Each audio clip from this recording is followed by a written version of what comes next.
Thank you all. Thanks for coming and good morning. I appreciate you all spending your mornings talking about such thrilling things as management. So I know those two words don't really usually go next to one another, but as an engineer, it was sort of interesting going from solving code problems to solving people problems, and it was infinitely just as interesting as the software that I was developing. So couple quick things. It's always helpful to get feedback, continuous experimentation. I would love for y'all to tell me how this talk sounds. What am I missing? What are the holes that I need to shine a light on? So please rate the session and let me know what you think. And then please do that favor to the other speakers that you're going to be seeing today and tomorrow. It's really helpful for all of us. So as I mentioned, my name is Courtney Hemphill. I'm a partner and a technical lead at a company called Carbon 5. So we're a consulting company. We work with lots of different companies on lots of different types of software, all different stacks and deployments and all the good stuff, kind of like you just heard Adrian talk about. And what I found was that over time, I went from being an individual contributor, an engineer writing code during the day and doing pull requests and working with my team and planning stories, to slowly over time, leading those teams, and mostly leading on the engineering side, right? Helping to make decisions on deployments, helping to do bigger sort of architectural decision making. And then finally, I ended up, it almost happened overnight, I had a direct report. I all of a sudden was dealing with a human with problems, and problems that I needed to find solutions for. And there really wasn't a book that I could go to. There wasn't like an O'Reilly book for general management for engineering. So I was a little bit lost, and I was a little bit flailing around. So I really put together this talk because I believe that there are a lot of skills that we develop as engineers and that we sort of come to the table with as software engineers that apply really directly to great ways to help lead teams and to help to manage people. And then the other reason I have this talk is that, as a consultant, you get an opportunity to see dozens and dozens of companies, right? Hundreds of individuals and teams that sort of pass through the doors of your company. And within those, you always expect, the really brilliant minds from Google that have tons of funding from some VC. You're like, oh, that's that company. They're going to be amazing. They're going to do great things. I'm going to watch them IPO in 5 years. But that's not always actually what happens. And what you start to realize is the things that make great products, the things that make successful companies in this world, it's not the typical things you would think. Co-location, tons of money, resources, enterprise companies that have data up the wazoo. It's actually really great general management that creates teams that create effective products, and those products that create brilliant companies in this world. So I'm going to talk a little bit about that situation and one of the complications, which is, again, there's not great resources. MBA doesn't really teach you to be a great engineering manager. There aren't a lot of resources. And then on top of that, hiring, as we all know, is incredibly hard, right? Hiring great technical people is hard. Hiring great managers of technical people and leaders of technical teams is infinitely hard. And then it's compounded by this sort of loyalty problem. So this is a representative software sample from the San Francisco Bay, which is where one of our main offices is. And this actually, though, according to studies done by Deloitte, McKinsey, this is representative of a lot of companies universally now. People just don't stick around as much. Average tenures are around 2 to 5 years. And so we really have this problem of attrition, really, really high attrition at some companies, and keeping talent around long enough to develop some of these skills. And the interesting thing is, one of the statistics that came out of these studies is that a lot of the time, the reason that these people are leaving, it's not because of lack of salary or equity or all of these other things that you would think are indicators. Clearly, that's for some people the thing. But the thing for others is that they feel that they don't have the necessary internal resources to develop their leadership skills. 66% of people, about 2/3, are leaving because of those reasons. And then the other compounding problem is that we fundamentally are working really differently, right? Adrian's talk this morning, how the old world used to work, and now we're in this new world, right? Smaller teams, continuous deployment, rapid evolution of software. We have microservices, and so our companies are looking like this.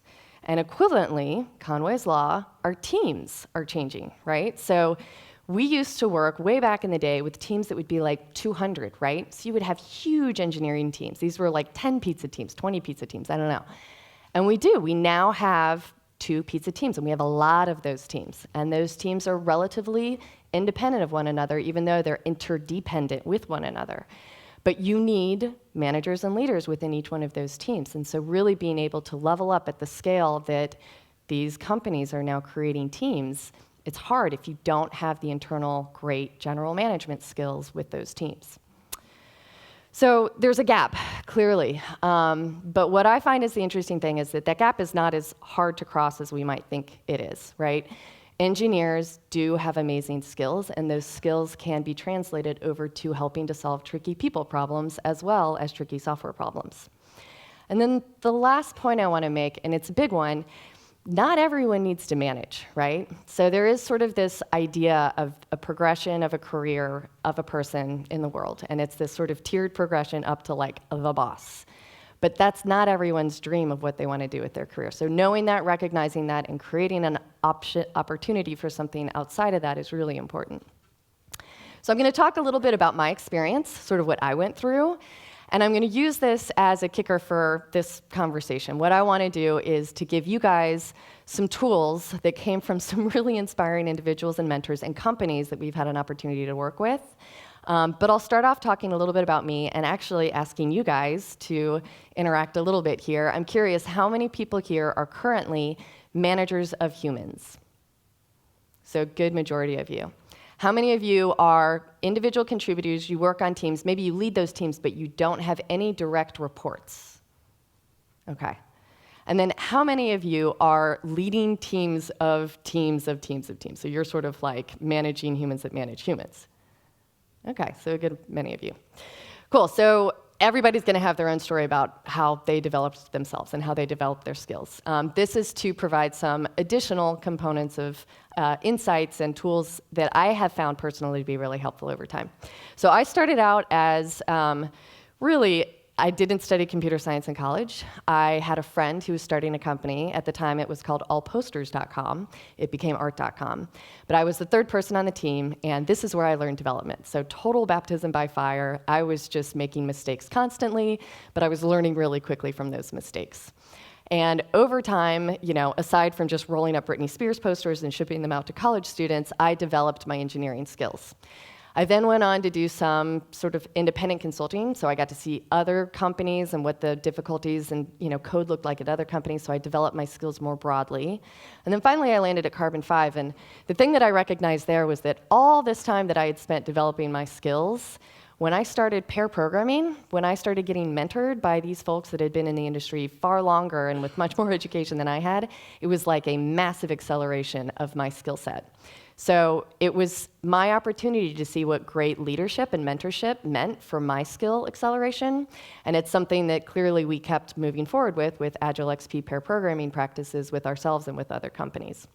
And then over time, I started to recognize, wow, I kind of liked working with bigger teams, and I liked leading these teams, and I liked working more directly with the client and the business. And then ultimately, because I started getting interested there and developing skills there, inevitably I was given my first direct report. And the day that happened, it was the scariest day.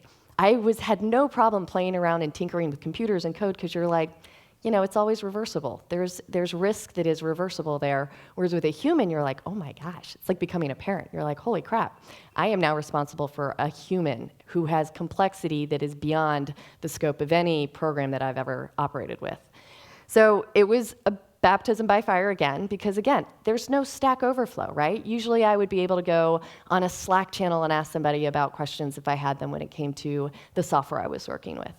With management, there's no there's no Stack Overflow, there's no Slack, and there's no book to really go to when you're trying to solve these problems. But the great thing is that this is what I expected to happen. I figured it's kind of like what happened when I was developing. I started out and I was flailing, a Gumby. This is sort of a rock climbing term where when someone starts climbing, they basically are like flailing around trying to figure out how to move their body to just get up. This was me with software. So I started out pretty much as a Gumby, failing a lot, learning a lot, but then slowly becoming stable, right? Individual contributor, I knew how to code, I knew how to test-driven development, all of these great things, and then ultimately leading teams, then managing humans, then I was going to be managing teams of teams, and ultimately I'd become the boss and, sitting in first class, flying around the world, whatever. The reality is, this is what it actually felt like. It was that everything fell down to you. So how many of you have experienced this, where you all of a sudden have so many reports that are directly depending on you to make decisions, to help with their career growth, to help them make decisions? Who here has sort of felt that feeling of the world is kind of falling down on you, right? And it's hard also because it's lonely down there, right? Having a one-on-one with someone where you just gave them some pretty direct, candid feedback about work that they needed to improve upon, and they didn't take it so well. And then now the whole team's going out for beers, and they're like, hey, come along. You're not going to go with them to go have beers, right? So this can become a very lonely place. And it's infinitely harder as you sort of go up in the tiers to find other people to talk to in a closed, confidential way about these really tricky human problems that are coming down at you. So this was something that I struggled with, definitely, right? I'm a people person, and I definitely like to hash things out in a verbal way. And yet when you are having human resource problems, you can't always sort of just throw that up on the internet and ask people for help with it. So what are the ways that I found help? I'm going to go through some of them, and a lot of them were pulled from this recognizing that, I did have the development of skills within software that I could sort of look to find a translation into how I could start to approach some of these problems that I was facing when I had these direct reports, right? And so it was really just transitioning from one set of hard problems that were within code, complex systems, the architecture and deployment of those, and they got ever more and more complex, to dealing with human problems, individuals, teams, and the dynamics of those teams, and then overall sort of the organizational culture. And one thing here is that I'm going to try to kind of compare these to what I see to be sort of the core hard skills of software development, right? Open source programming, continuous integration, test-driven development, pair programming, which I've talked a little bit about already, doing code reviews, and then regular refactoring, right? So like seeing what's gone well and then refactoring the things that aren't going so well. And then I'm going to translate these over to what are some of the core skills for great general management at companies. And these are skills that I won't say I developed well, but I was capable of having some great people, these fantastic individuals that were mentors and some amazing clients with great cultures that I could pull from to sort of learn along the way. So I'm going to share some of those today. And I'm going to bucket these into sort of three sort of core needs that I see in great management at companies. And the first of which, and this is one of the hardest ones for me, which is basic communication, right? So we communicate a ton as developers, right? We're communicating when we're pair programming, when we're writing stories, when we're doing iteration planning meetings. But that kind of tactical communication, right, where it's very direct, the needs are immediate, even if you're doing sort of long-term planning, you're still sort of having a conversation that's contained and it's sort of conversational. It's very different when you need to deliver a difficult message to your direct report, or alternatively, deliver a message to the group, right? Or deliver a message up, right? You need to say, our group has made a decision about an impactful thing that we are going to do with the software, and we believe it's the right thing to do for these reasons. So these are concise arguments that you need to make, and that clarity and precision of that argument really speaks the worlds for whether or not you're going to get approval to do that thing, and whether or not your direct report is going to change their behavior and try to be doing better and leveling up their own skills.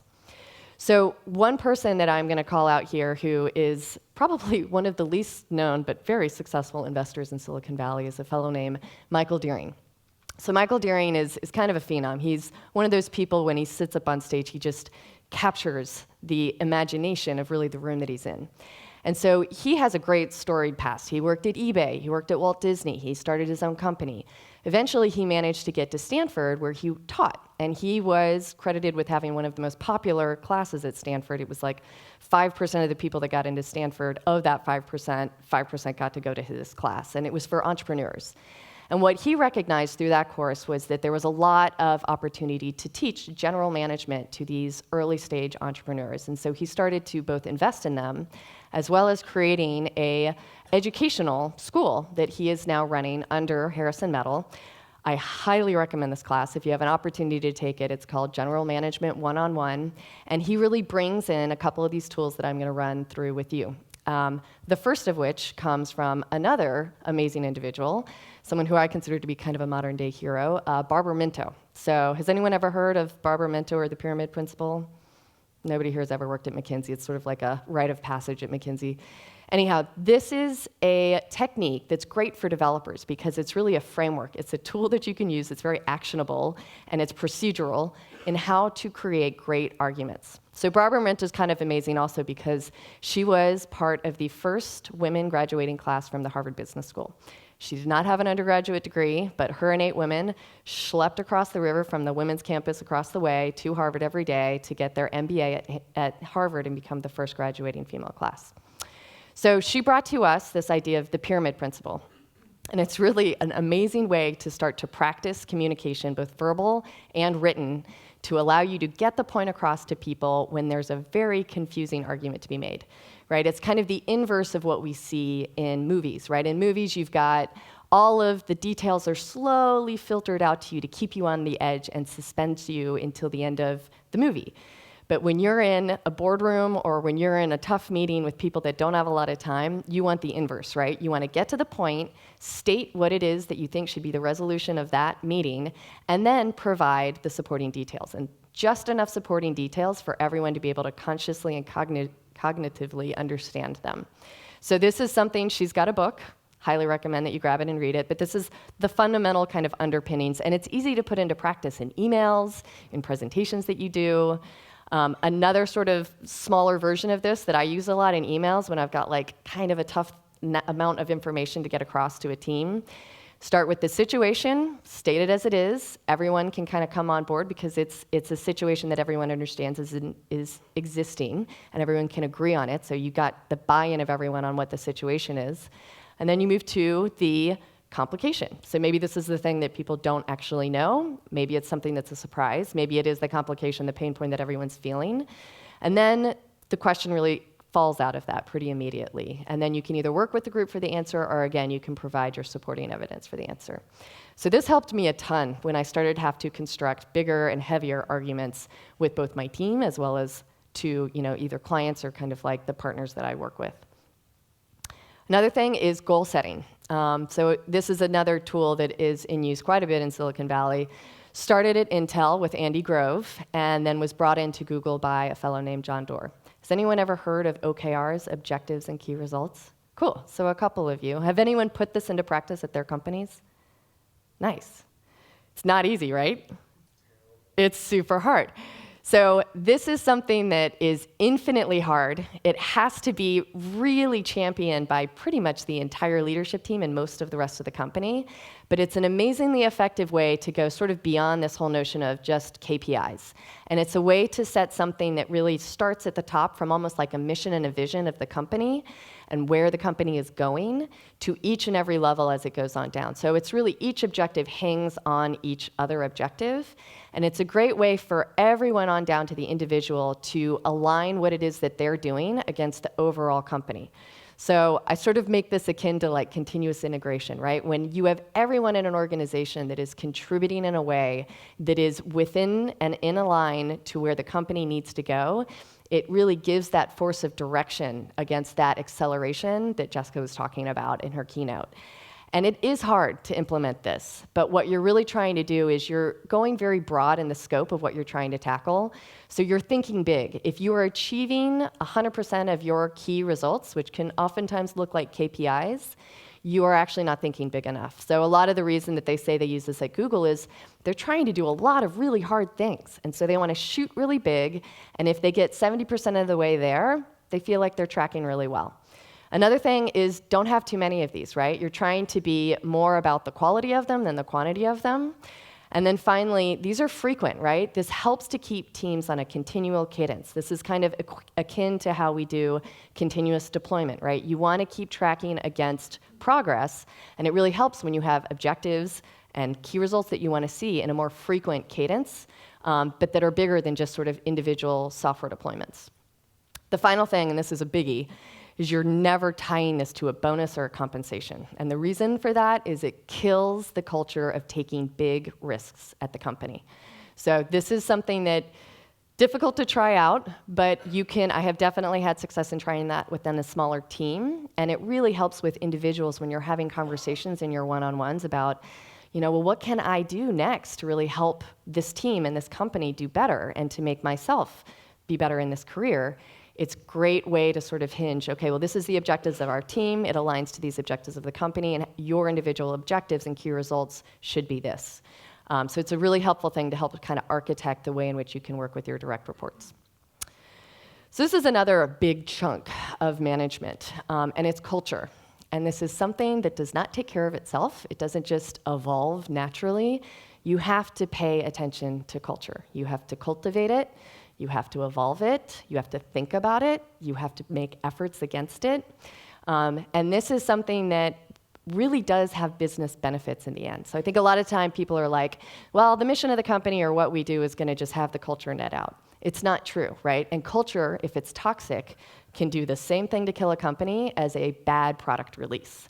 And culture is to great employees as great products are to customers. So keep that in mind. And one of the things that is interesting is that there actually is a lot of data that backs this. Has anyone ever heard of Google's Project Aristotle? One person? Okay. So this was basically two people, cool. Google went, and as Google does, they took a huge survey. They went to executives around the world. They went to 180 of their teams across engineering, sales, marketing, the whole business.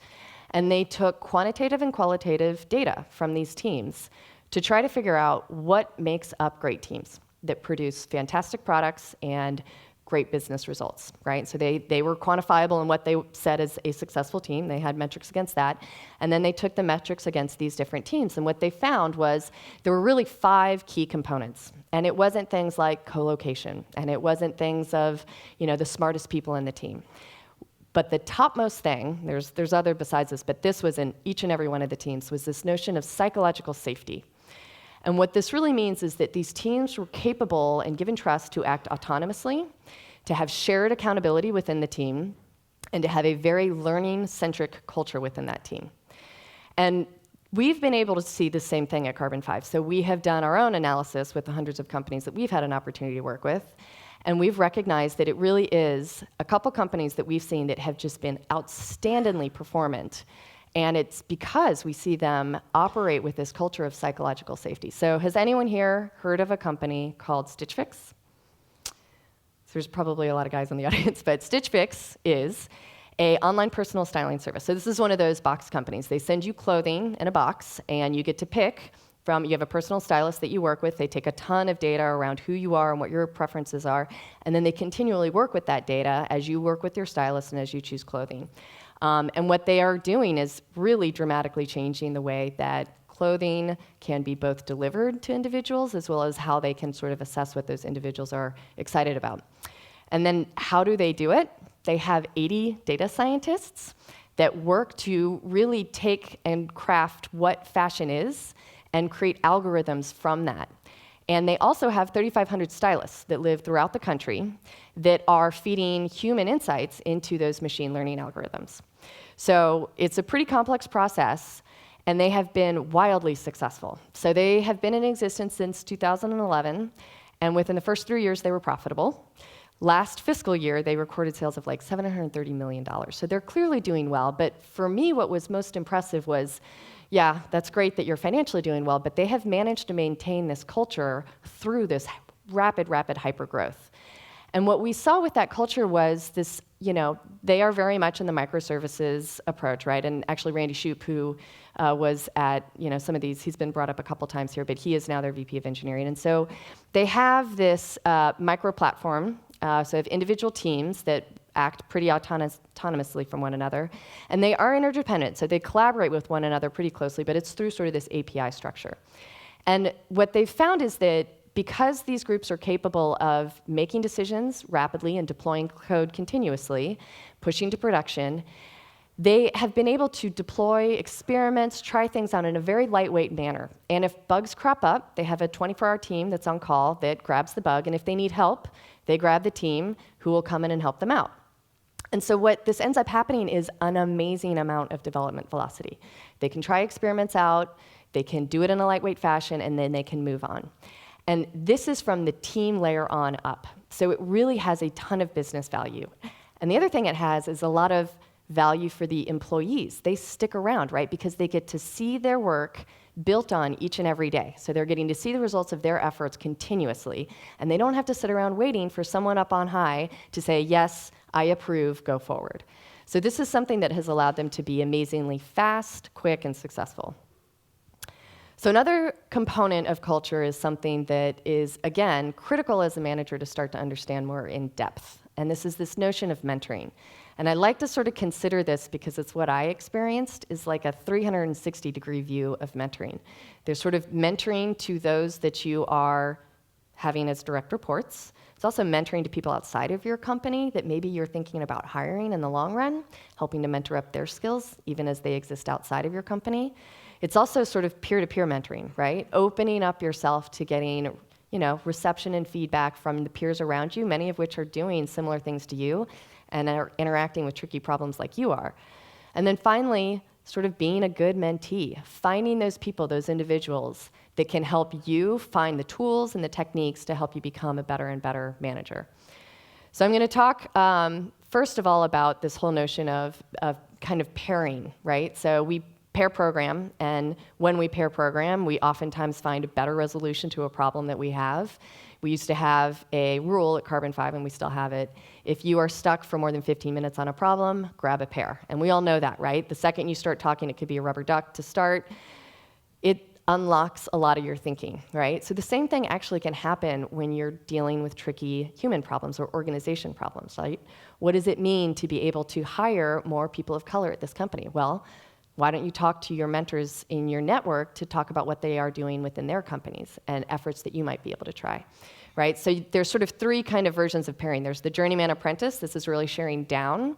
And one of the components of this that is critical that a lot of people let sort of slide is the one-on-one. How many people here do routine one-on-ones?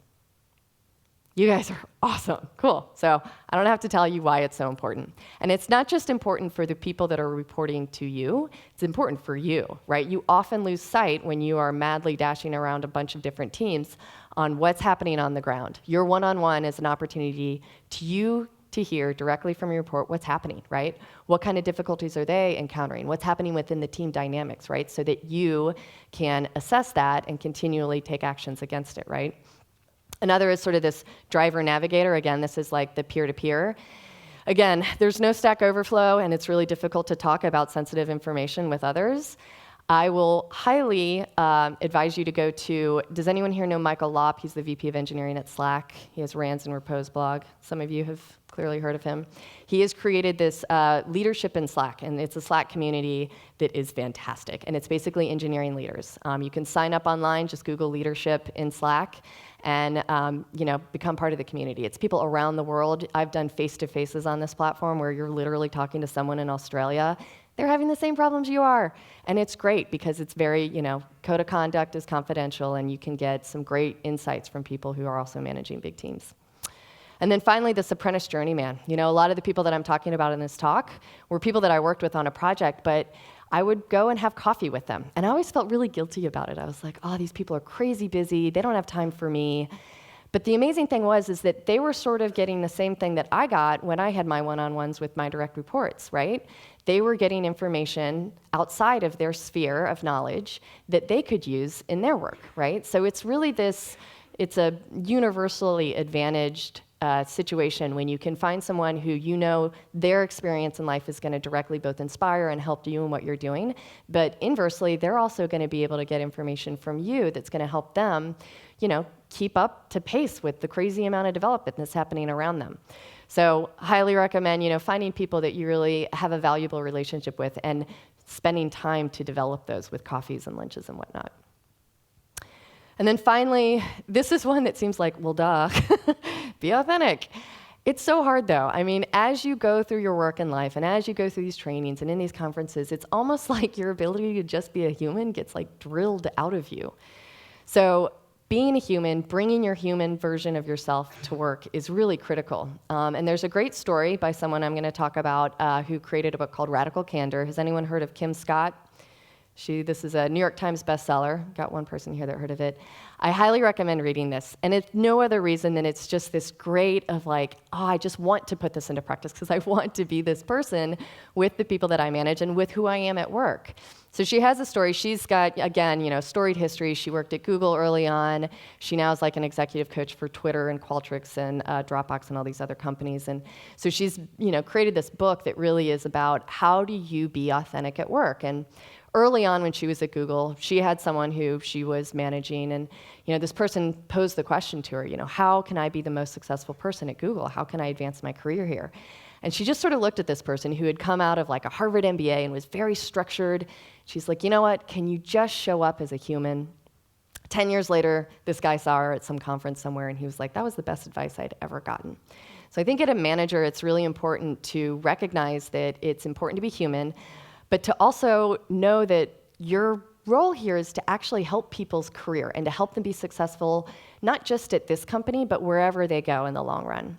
And so Radical Candor is, again, a great tool for engineers because it has a framework, right? There's a way that we can sort of hang our thinking off of this framework that Kim Scott has created. And it's this notion of being able to understand how much you are caring personally about the person that is reporting to you, but also challenging them, getting them to be a better and better, engineer, ways in which they could be a better leader, ways in which that they could level up their skills. So finding the balance oftentimes is really hard. A lot of the time because we've been taught, through the course of our lives is, don't say something unless it's something nice, right? These sort of social constructs that are built into us from an early age. We have to almost battle that in order for us to come up with direct, challenging feedback for our reports so that we can help them to become better. Because otherwise, if we just sort of are like, this person that keeps showing up every day, they're on the team, they're doing their work, but it's kind of crap. And if you want to say something to them, but it's hard. It's hard to deliver that message because it's going to be difficult for them to take.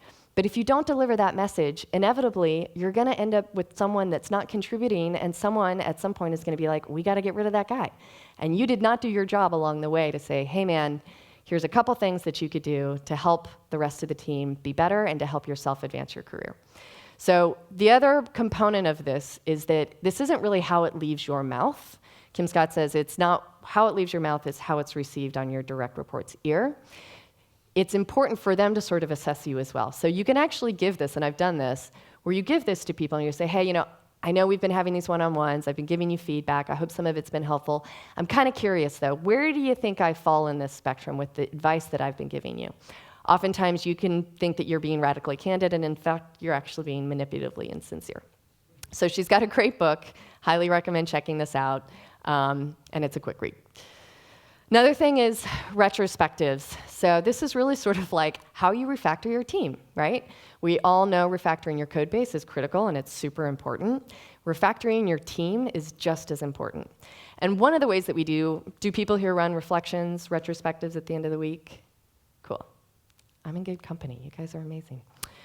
So at the end of the week, you get to see what went well, what didn't go well, and what can we do to fix that. It's interesting because when you level that scope up a little bit to think about teams and team dynamics, you still need to run that same sort of analysis, that same sort of candor that you bring to those retrospectives. You can actually do sort of a super retro. And one of the things that we started running at Carbon 5 a while ago was this notion of a product artboard, right? So we really see things as products now, right? Companies are doing projects, perhaps, for infrastructure, but it should be in the service of products or customers. And maybe those customers are developers, but inevitably there is someone on the other end of the efforts that you are making that is going to receive what it is that you're doing. And what you're doing should have value. It should be unique. You should have respect for the other team members that you're working on, and really lots of other things. So we sort of identified 12 dimensions. We actually worked with some of the team from the Google Aristotle project on some of this. But it's an analysis that's sort of, again, a super retro. It's kind of scoping out to say, okay, team, do we all agree that we know what the unique value is of what we are doing? And if not, we need to sit down and have a talk about that, because those incremental decisions that are made every day when you're developing software and when you're making these decisions about business logic, it needs to be in service of the greater vision. And then the other thing is, if you feel that the team isn't capturing metrics, that you don't know actually how the work you're doing is performing in the world, that's a smell, right? That's a smell of a product that probably isn't getting the analysis that it needs to.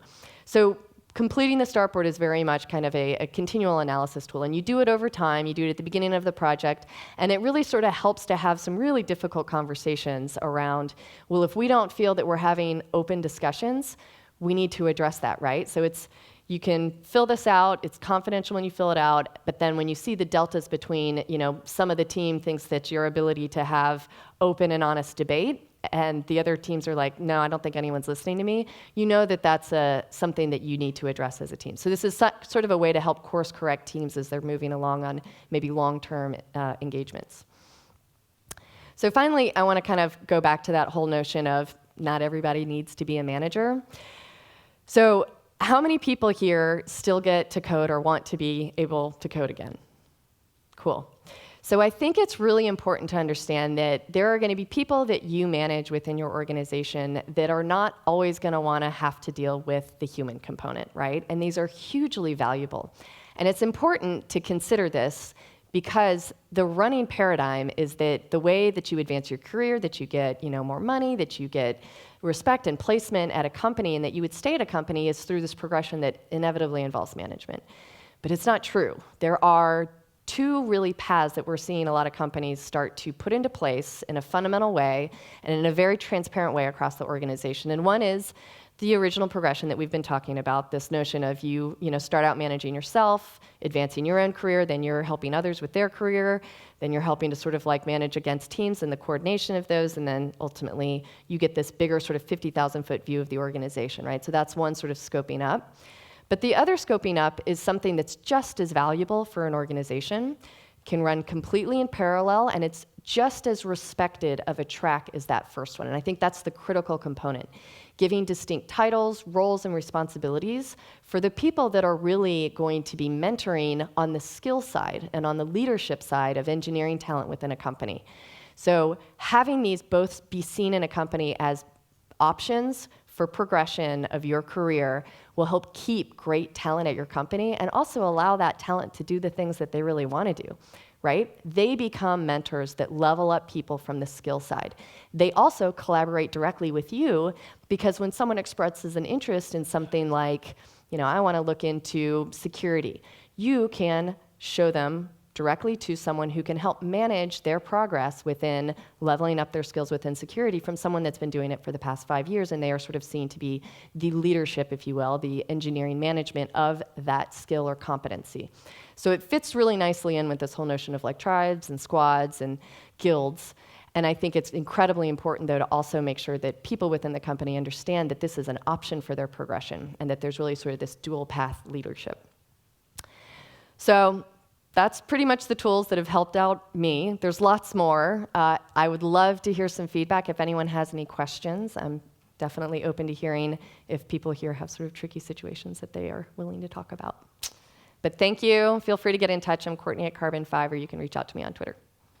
Thanks.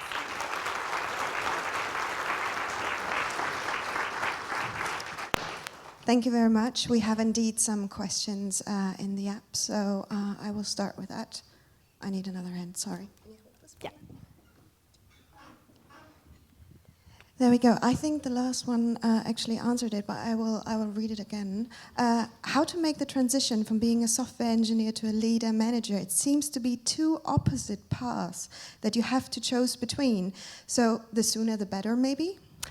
Yeah, so this is one thing that is the good news, is there are a lot of people that choose to go into management, choose to go into team leadership, and they're curious about it, right? They're like, well, what does that look like? Can I do that? And it's almost that thing, and this is sort of what happened with me. I'm like, well, I want to know what that's all about. That seems like a whole nother sort of nut to crack. It doesn't mean that you're going down a path that has no return route. You absolutely can find a return ticket back.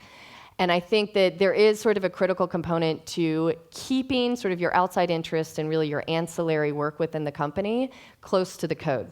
So when a bunch of you raised your hands and were like, yeah, I still touch code, I think it is important. I personally like to try and dive into a project, once a year if I can, and be able to contribute code. It keeps your skills relevant, and it also allows you to go back to being more of on the sort of the team side, being a direct contributor on a code base.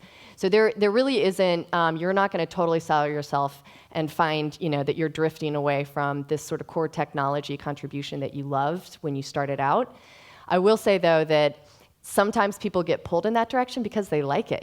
They find that they're great at mentoring others, and that there's this impact that you get when you have a team of 10 underneath you, where you can lead them, you can help to clarify and clear the path for them to get great work done, and you really do get a feeling like you are contributing in a big way. And I think that the team really starts to respect and value the work that you're doing. So you'll sort of start to see kind of the benefits on both sides, but I would say I know and have absolutely talked with people that have been able to go into management for a certain portion of their career and then kind of revert back to being able to contribute directly into code and or advising on code. Thank you. Next question. Do you have any tips on changing the culture bottom up instead of top down? Oh boy, yeah, it's tough. But here's the thing is, the engineers are every bit of value that a company has, right? So your teams, the actual individuals at your company, are what your company is made of. And the culture is really the thing that keeps them there. So I think, happily in the media, we are now seeing enough examples of what happens when the leadership doesn't pay attention to the culture and they start to lose talent. So I think from the bottom up, being a squeaky wheel, taking the initiative, like there's a lot of conversations that can happen, particularly in Slack, where people are complaining like, if we just did this, if we had more continuous development, we're doing these 3-week release cycles, it's crazy, why are we doing this? Taking action to, create sort of a side project or a pilot project or coming up with an initiative and finding people to collaborate with you, multiple voices carries way more than just one. Start to build this from the ground up by doing it, by actually taking the actions, collaborating with individuals, coming up with potential solutions that you can say, hey, I think if we operate in this way, if we manage in this way, we are going to be a better company. And I'm going to do this initiative. Can I get buy-in for it? And it takes persistence. It's definitely not easy. And it's also takes timing, like figuring out kind of where within the company you can do this and with which groups and potentially at what times is critical, particularly if you're in an enterprise company. So there's cycles that you have to think about that are financially bound. But I absolutely think that this is happening. And moreover, companies respect this. Like as a company, we get so many enterprises that are like, teach us to operate more flexibly, teach us to do experimentation and run more lean, if you will. So they would be huge advocates if they had someone internally that's like, I want to build out a team in a different mold and I want to operate them in a different way. So I think you can do this from the ground up, but it takes a little bit of risk. It takes a lot of effort, I would say, and a little bit of strategy on how you can kind of operate within the bigger organization. Okay, before we go to another more serious question, here's a question that actually a lot of people have here in this room. What's wrong with not going out for beer with your team? So yeah, I pulled that example up mostly because I totally go out for beers with my team all the time. I mean, yeah, beers. But I will say that there's times where you'll recognize that it's kind of maybe opportune for you to step out and let them, just sort of be peers with one another. You can't, it's kind of like saying, oh, there's no such thing as like an authority figure. We're not a company that does that. We're not a hierarchy. We're a holacracy, whatever it is. But if let's say Robert De Niro were to walk in that door, everyone here would start acting differently, right? There are people that just have sort of a different countenance when they're within a group. And as a manager, when you have direct reports and you're responsible for their reviews and their progression, it's kind of nice for you to allow the team to have an opportunity to collaborate without you. So that's sort of what I was saying with that more than anything. It definitely doesn't mean that you shouldn't go and have fun with your, the people that you're working with, and to have, again, that authentic relationship with them. But it's just, timing things. All right, and now I will mix two questions together because I think they kind of get together. How do I get feedback from my team members that will help me to get better at managing teams? And on that point also, how do you manage introverts? Oh, yeah, good one. So the first one I'll take. What has been interesting to me, and another reason why I was like, it'd be interesting to have a talk on this and hear other people's thoughts. There's so much software out there now that's doing like 360 feedback and, software to help you manage your one-on-ones. So clearly this is something that companies are starting to focus their attention on. So I would say there is software to sort of help get feedback from the team in an anonymous fashion. Some of it is a little bit cheesy, to be honest. It's like, you're doing smiley faces on a weekly basis through these emails that are sent to the team. But it's really nice to get a pulse of sort of how your team is feeling. You can also do, we do it in a lightweight fashion. You can do Google Forms and just send out these anonymous form surveys that allow your team to give you kind of honest feedback. And I think that's really helpful as a manager, so that again, to that like radical candor graph, where is my, my reporting and my direction really landing with these people that matter more, right? Like every opportunity that you have to help give advice and guidance to the team has resounding effects for the company and for the initiatives that you're leading. So making sure that that is landing well and that it's understood and that it's received is really critical. So I think, it can be as simple as just a Google form that you send out, make sure it's like anonymous and that they clearly know it is, but you can also look into these software as a service projects or products that are out there. Oh yeah, and what was the second one? How do you manage introverts? Oh, yeah, I think again, it can be hard because you're like, well, I need to develop a rapport with someone, but I think it's really, they're going to be introverted, so finding the techniques that really resound with them, right? If they are very written in their communication, but not great at the verbal communication, then find ways that you can sort of interact and communicate with them in more of a written way. Maybe they keep sort of an objectives and key results in a log with you, right? Maybe they do blog posts or something like that. So finding out the ways that they can represent what it is that they need, the pain points that they're having is sort of the first component of that. And then I'd say the second component of that is, again, sort of being the human, recognizing that the way that you communicate might not be the way that everybody else communicates. And so, again, trying to kind of reach outside of your knowledge and, your own biases to figure out ways that you can better communicate with this individual. And again, whether that's through, tools, whether that's through emails, whether it's through written, finding out ways that you can communicate based on their worldview and where they're coming from, and finding the empathy of sort of what they're thinking as opposed to what you are doing with everybody else. All right, we have a lot of other questions in here, but I'm sorry, we ran out of time. Thank you very much for coming to the talk. Thank you for the questions. Those were awesome. And take a break.